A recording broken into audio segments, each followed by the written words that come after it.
сондай-ақ ерекше тебіренісіменен толқып тұрып орындап бергенің арқылы махаббатыңды бере білген сияқты. Мен негізі армандағанмын кішкентайымнан әнші балапанға қатысуды, бірақ қатыса алмадым. Сонымен саған қызғанып отырдым. Мұнда үлкен сахнада өзін өнеріңді көрсетіп жатсың. Арман аға айтқандай, Меруерт апа айтқандай, әп-әдемі, сондай сұп-сұлу.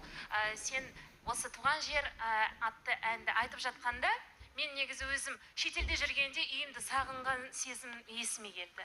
Маған Найланың айтқан айтысы ұнады. Негізінде көбінесе кішкентай балаларды байқасаңыздар, төменгі нотаға болсын, жете алмай тұрса, жететін нотасын айта салады да. Кішкентай ал Найлада ондай байқаған жоқпын. Дауысы шықпай қалса да, ойында тұр да сол нота. Бірақ жетпей жатыр, төмен болып жатыр, оны байқалып тұр.